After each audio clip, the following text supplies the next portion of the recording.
विपक्षी गठबंधन Indian national developmental inclusive alliance India block के घटक दलों की शनिवार शाम ऑनलाइन बैठक होगी। इसमें संसद की मानसून सत्र में सरकार को घेरने की साझा रणनीति और देश के मौजूदा राजनीतिक हालात पर चर्चा की जाएगी।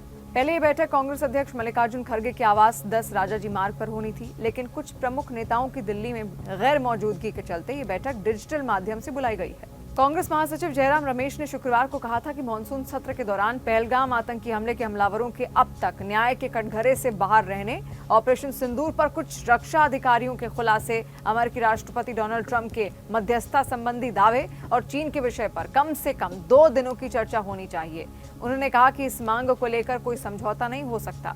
हालांकि सरकार ने ट्रंप के दावे को खारिज कर दिया है, लेकिन विपक्ष चर्चा कराने की मांग पर अड़ा हुआ है। वहीं सरकार ने ऑपरेशन सिंदूर को एक बड़ी कामयाबी बताया, जिसके तहत पाकिस्तान और पाकिस्तान के कब्जे वाले कश्मीर में आतंकी ठिकानों को भारी नुकसान पहुंचाया गया था।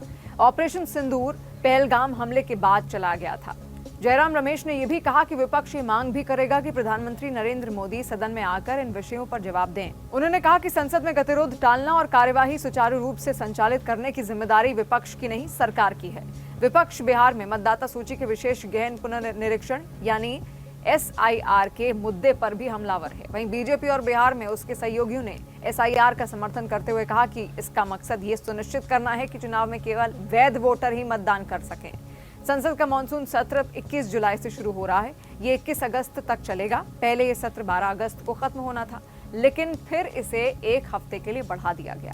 मानसून सत्र से पहले शुक्रवार को रक्षा मंत्री राजनाथ सिंह के आवास पर एक बैठक हुई।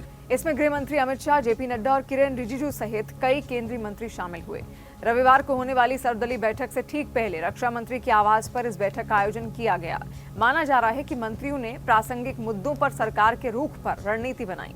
लोकसभा अध्यक्ष ओम बिरला ने हाल ही में कहा था कि राजनीतिक दलों को सदन की कार्यवाही में व्यवधान नहीं डालना चाहिए और जो पार्टियां गतिरोध पैदा करने का प्रयास करेंगी उन्हें जनता जवाब देगी।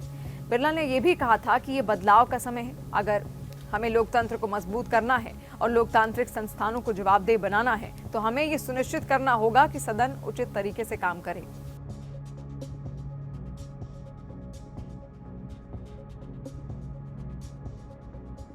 देखिए, इसमें निमंत्रण आने ना आने का कोई प्रश्न ही नहीं उठता।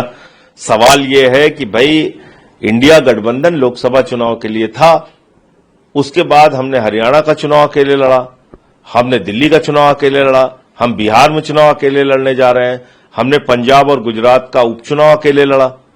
तो आम आदमी पार्टी ने अपनी स्थिति स्पष्ट कर दी है। और जहां तक विपक्ष की भूमिका की बात है, एक सशक्त विपक्ष की भूमिका आम आदमी पार्टी हमेशा निभाती रही है और पार्लियामेंट का जो सेशन अगला चलेगा वहां भी हम उठाएंगे तमाम मुद्दे। दिल्ली में बुलडोजर चलाया गया, हमारे यूपी बिहार पूर्वांचल के लोगों के मकान और दुकान कुचले गए, उनको बर्बाद किया गया, उनको तहस नहस किया गया, ये मुद्दा उठाएंगे। उत्तर प्रदेश में 5000 स्कूल बंद किए गए हैं, वो मुद्दा उठाएंगे। उत्तर प्रदेश के अंदर 27,000 नए ठेके खोल के मधुशालाओं को बढ़ावा दिया गया, पाठशालाओं को बंद किया गया, ये सवाल उठाएंगे। प्लेन क्रैश का मुद्दा उठाएंगे। ऑपरेशन सिंदूर में देश की किरकिरी कराने का काम मोदी जी ने किया। आज भी वो 4 खूंखार आतंकवादी कहां हैं जिन्होंने हमारी बहनों के माथे के सिंदूर उजाड़े, तो वो सवाल उठाएंगे।